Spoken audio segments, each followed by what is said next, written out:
Well, gang, we're here. Nina Whitfield Stahlberg. Stahlberg turning 100 this Thanksgiving. Fantastic. You look great. We want to just talk to you about, a little bit about your life and how amazing your journey's been and all the great things that you're doing to keep you looking so fantastic. And we had a chance to meet with you a little bit yesterday. So tell us, were you born here in PA? Yeah, I was born and raised in Latrobe. I went to school, high school, with Arnold Palmer Wow. and Mr. Rogers. Wow. Yeah, that was a long time ago. They were behind me in school. I was ahead of them. I didn't know them. I knew Arnold, and the only reason I knew him, all of my male friends were telling me about this kid who was so good at golf. Wow. Little did we know. Little did we know. Yeah. Absolutely. Yeah. Fantastic. And then when I married, I moved to Greensburg, and that's where my children were born. And then my husband died. My first husband died. He was very young. He was 45. And then I remarried. I married a fellow who had lost his wife and moved to Forest Hills in Pittsburgh. And that's where I lived until I came here. Wow. Wow. And when did you come here to Connect 55 here at Penn Crossing? Well, after my husband died, my house was so big, and it was 5 levels, so it was all steps. Sounds So beautiful. I knew it was time. It was just me and the dog, and I knew it was time to downsize. So I went around to quite a few places around here looking. Everybody had a long waiting list, and there was something wrong with every place I went. So I knew about this place. I saw it online, and I thought, oh, that's too far out, but I'll go look. Well, I came out, and I'll tell you, I fell in love with it right away. As soon as I saw the apartment that I'm in now, I knew this was where I wanted to be. Wow. So luckily I sold my house to the kid next door. He had grown up right in that neighborhood. And he said, I heard you say you're going to sell your house. I said, yes, I am. He said, I'll buy it as is. Great. Fantastic. And so when you came down here, it just kind of felt right. What convinced you? Did you have a tour? What made you kind of make that decision? Well, I saw online that all the activities that were going to go on here, and this whole area was like going back home. Because I was familiar with the area around here since I lived in Latrobe and Greensburg. But it was just, I don't know, I knew that this was going to be, I just knew it was going to be the place for me. And the fact that I could bring my dog, that was a big thing. That's a big thing. So you still have your same pet that you... I still have him. We're both getting a little old. Well, what's his name? Let's tell us about him a little bit. Well, I got him at a shelter, and actually I've always had dogs, and I had a little Shih Tzu whose name was Chili Dog. That's funny. And when Chili Dog died, I thought, no, I'm not going to get another dog. But every time I came home and there was nothing there to greet me, I thought, I can't stand that. So I went to the shelter and I got Harry, is his name. He was 6 years old when I got him. They said he was 6. I think he was younger than that, though, because he's been really good company. And, of course, there's a lot of dogs here. Well, one of the women who lived here, right after I moved in, I was walking Harry around, and she was walking her little dog. She had a little, she was a Bichon. and her name was Penny. Anyhow, the two dogs saw each other, and they went running to each other, and it was like Harry met Penny. There you go. So it's such a friendly place here at Connect 55, and you've made a lot of friends here too. Yeah. Because everybody's really excited about the party this evening. I had a chance to come last night. Oh my God, you are a celebrity.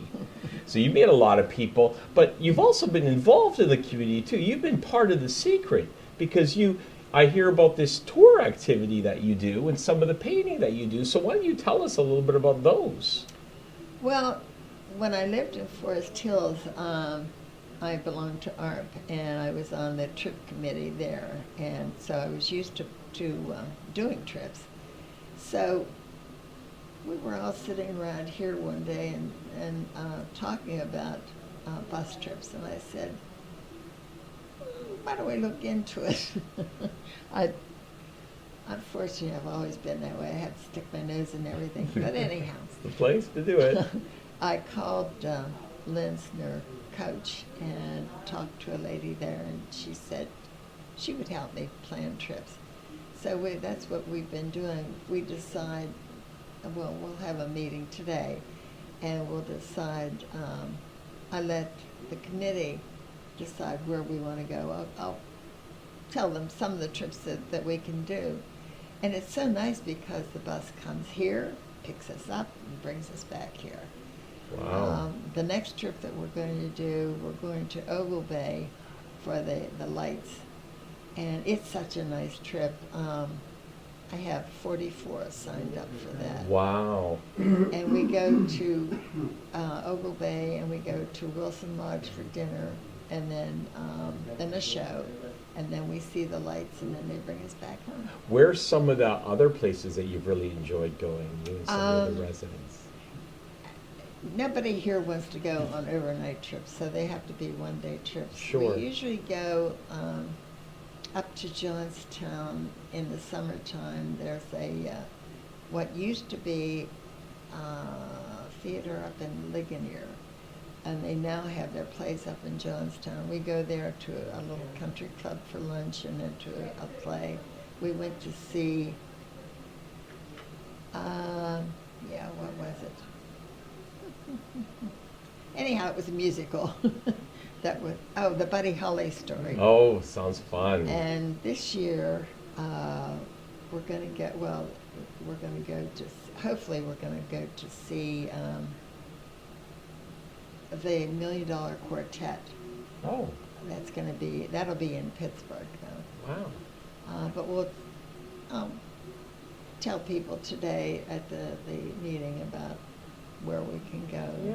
So you arrange, you get a lot of options, you tell them a little bit about it, but you had 44 people signed up, you said. Mm-hmm. That's fantastic. One of the trips we did was to the Lamont for dinner, and then to the Symphony for their Christmas show. Wow. I had 2 buses. 2 buses. I will never do that again. It's a lot of work. Oh, that was Now, so Nina, good. do you have to keep everybody in order here? Yeah. You do. Yeah. You bring a big stick with you? And I got to make sure somebody doesn't miss the bus That's coming it. home. Now, Nina, you do some other stuff. Tell me about this painting, because everybody's raving about your painting, and they call you a true artist. So I'm excited to hear about that. Well, I've been a member of the Greensburg Art Club for 60 years, maybe more. Wow.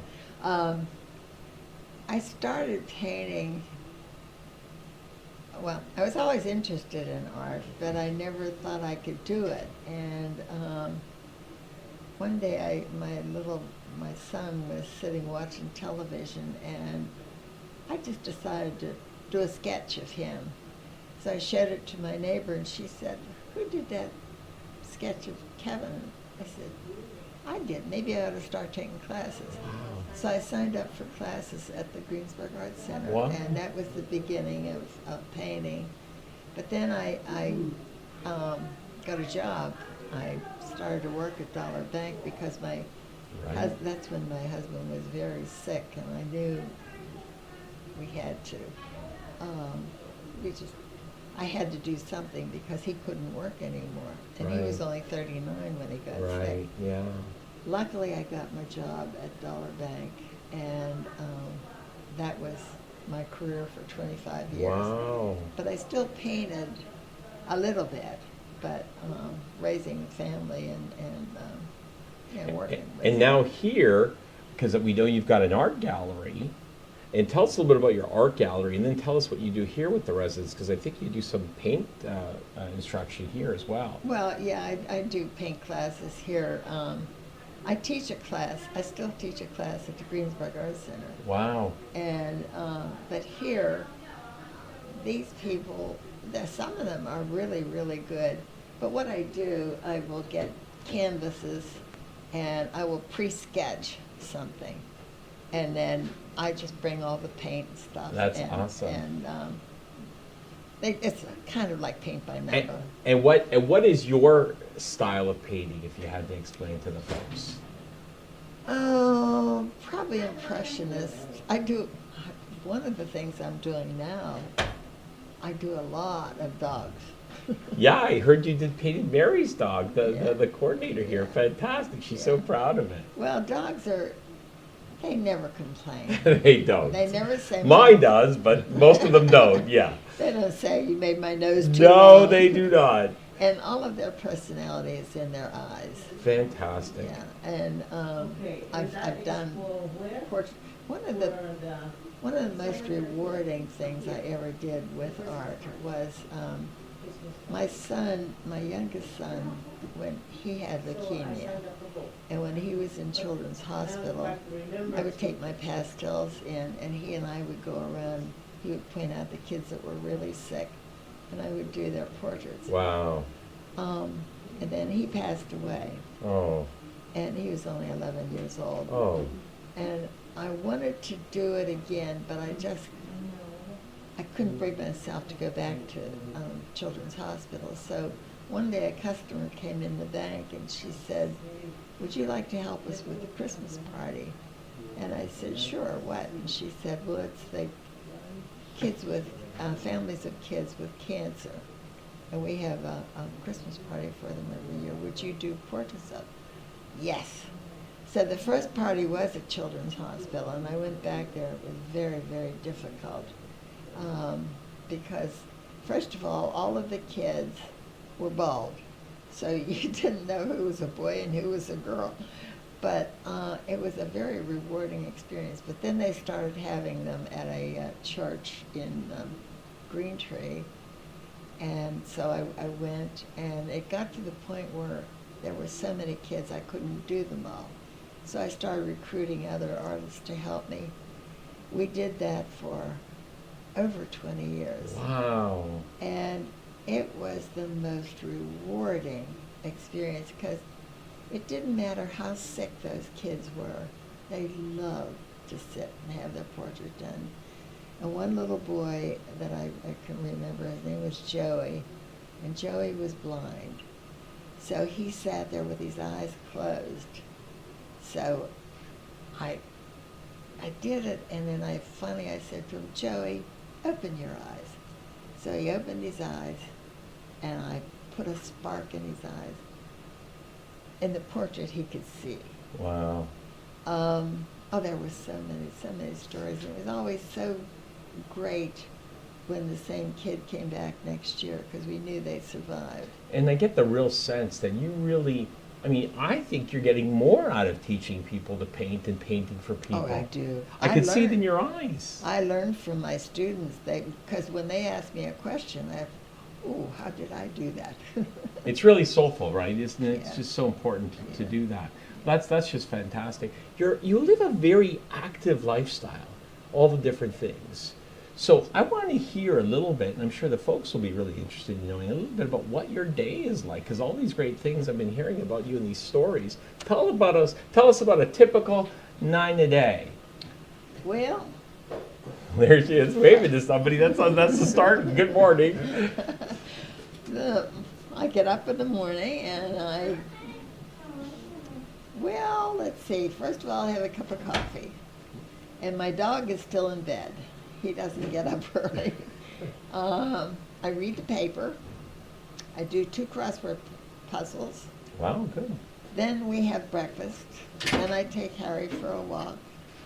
Then I come back and I do the things that have to be done around the apartment. Um, And then there's activities, and I'm Yeah. sure you see the people. Yeah. Now, you said that morning you start off with a walk, so tell us, where are you walking inside? Maybe, well, when it's cold, we yeah, because walk we're inside. in PA. yeah. There are those months, aren't Yeah. there? And when I first moved here, I would walk Harry the whole way around. But now he's got a heart condition, Oh. so I just take him part way around in the summertime. But in the wintertime, I take him all the way down the hall one way, and let him out to pee, and then I take him all the way down the other way to finish What he's got to do. So that way we both get You're getting that your exercise but and- we're inside where it's warm. Now, I know a lot of things, obviously, I mean, you're turning 100, you look fantastic, look and sound much younger. So a lot of things they say are connected to diet. So I'm interested, I'm sure some of the folks would be, what's your diet been like over the years? Can you talk a little bit about, what what you eat and what your philosophy is? Maybe, I don't know, maybe you don't have a philosophy. I like everything. It's the only Everybody would be happy to hear that. The only thing I don't like is oysters. I'm with you there, sister. I'm with you there. No, I try to eat healthy. I try to. I just eat whatever I want. Yeah. My maiden name is Gilligan, and my favorite dish is corned beef and cabbage. Corned beef and cabbage. Okay, fantastic. And my mother made the best lemon pie, so I love lemon. So you enjoy? Do you still enjoy some sweets today? And some? Oh, sure. Oh yeah, cool. I'm sure we've got some cake and some cupcakes and later on to enjoy too. So we'll be getting some great shots at that. Yeah, I always have a candy dish on my coffee table. Now you were talking before about the trips and the travel. So can you tell us about some of the other places that maybe over the years that you really found interesting and very memorable? The most memorable trip I went on was to Machu Picchu in Peru and the Galapagos Islands. Wow. That was a fantastic trip. Wow. A friend of mine, after we retired, she loved to travel. My husband didn't like to travel, so she and I went on trips. Another one that was really great was a river cruise from Vienna to Amsterdam. That was really a nice trip. Yeah. Oh, the best trip I ever had was with my granddaughter. We went to Ireland. Nice. She said to me one day, somebody asked her if she hit on the lottery, what would she do? And she said, well, I'd take my grandmother to Ireland. I said, well, Kelly, let's save our money and we'll go. So we Wow. did. And we kissed the Blarney Stone. Very good. So that's why I talk a lot. No, that's fantastic. What is it called? The gift of gab. Yeah. Yeah. That was wonderful. We just had such a good time. Wow. Is Ireland the favorite place that you visited, or at least one of them? Ireland was one of the best places that you had visited. Well, yeah. Oh, yeah. That was It's the special. people in Ireland were Absolutely. just wonderful. Absolutely. Yeah. Now, in America, where have you visited? Is there a favorite state or a favorite memory in your travels? I have a friend who lives in Boothbay Harbor, Maine, and I used to go up there every summer. She's an artist too, Wow. and I would go up there and we would paint. In fact, I have paintings in my apartment that I did in Maine. Oh gosh, I've been all over the place. I've been to California. We go to Deep Creek, Maryland a lot. I've been to Florida. You've been everywhere. Yeah. Well, that's fantastic. I've been everywhere, man. Everywhere, man. Now, if I can, let's talk a little bit about, maybe the 50s. I told you I wanted to ask you some questions about your experience in the 50s and maybe the 60s. And what do you think is, if somebody asked you, what's the best decade in your experience? Because we hear a lot about the 50s. It was fantastic, and the hop and the dance and the music, and then the 60s with the revolution and all the activity, in the 70s. what are some of your memories over those decades? Maybe some of your favorite ones, less favorite? Well, during the 40s, of course, it was the war, World War II. A lot of my boyfriends didn't come back. That was a tough time. The best time of my life was when I was having babies and my children were still at home, and I knew where they were. Absolutely. That was the best time. But I've had lots and lots of happy times and some very, very sad times. Yes. When my son passed away in June of 70, and then my husband passed away in February of 71. So it was a very difficult time.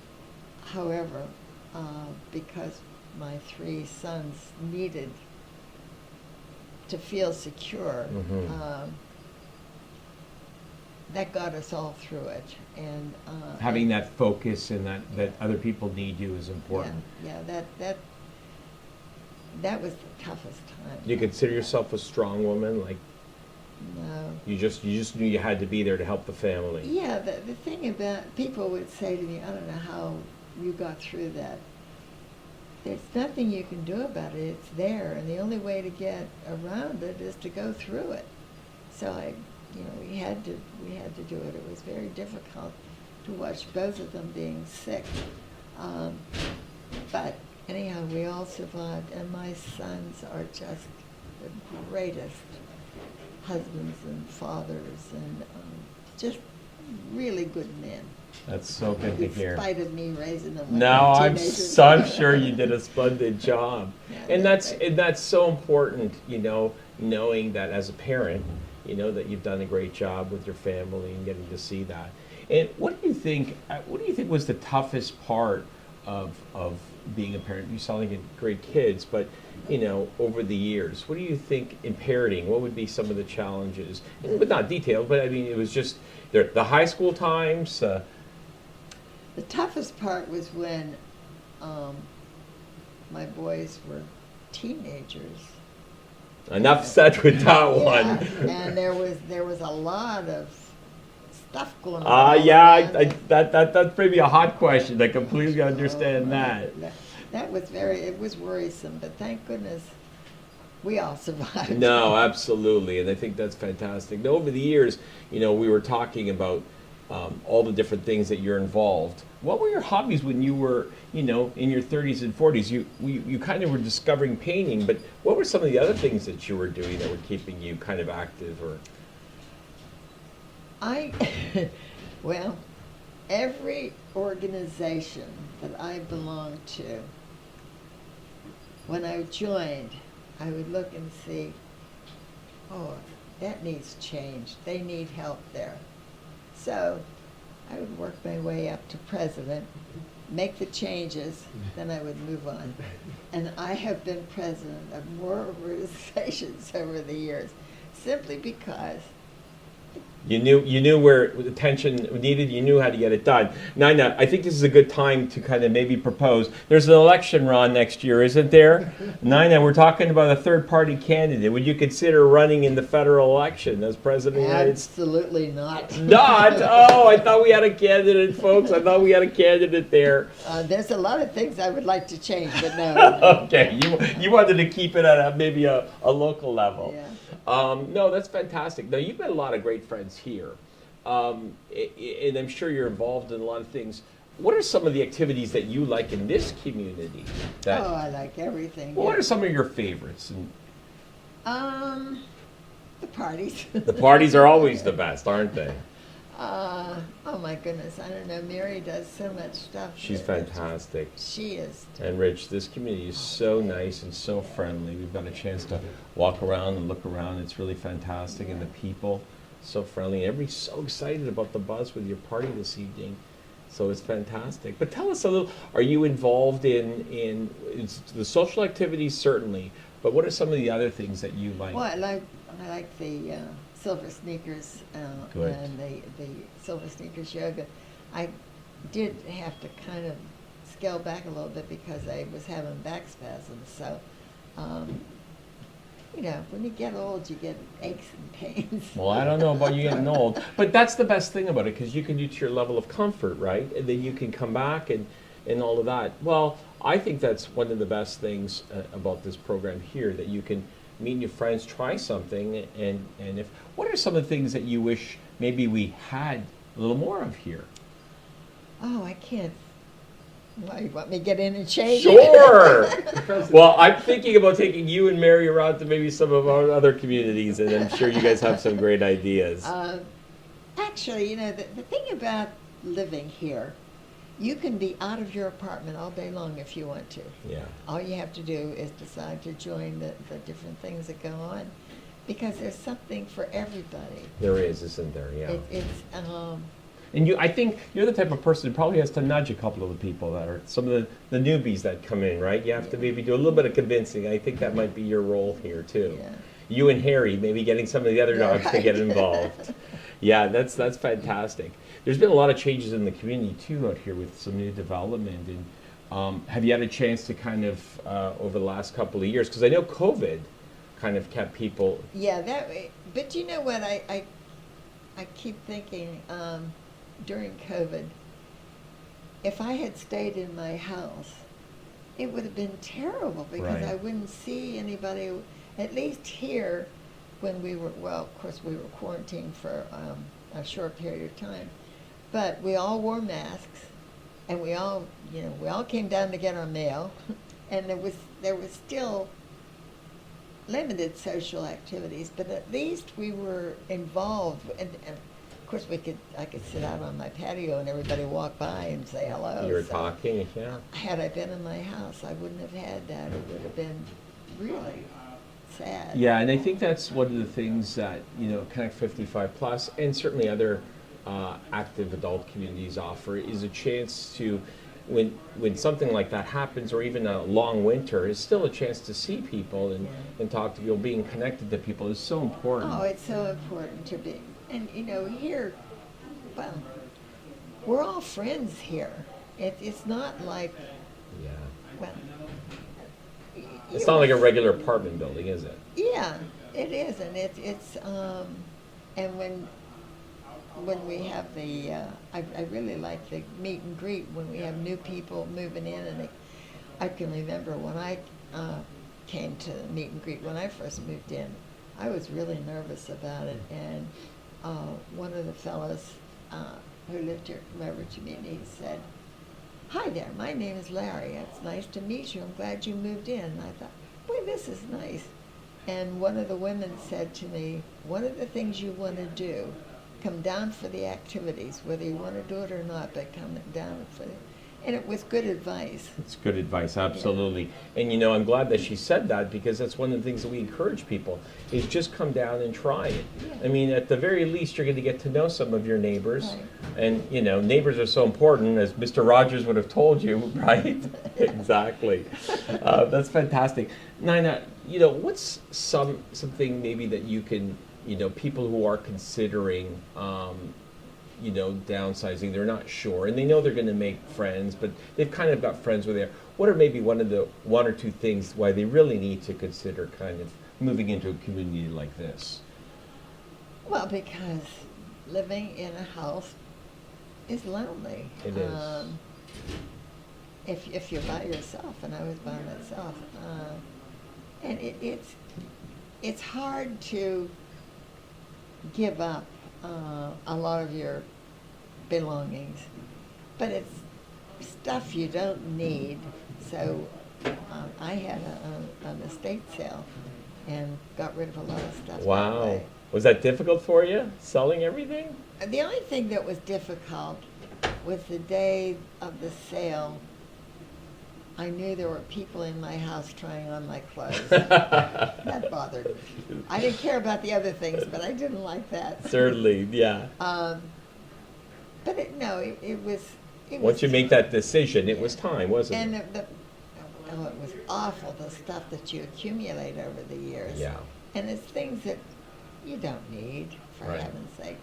Um, and really, it's now when I was in my house, if there was something going wrong with the house, I had to get someone in to give me an estimate, get it fixed.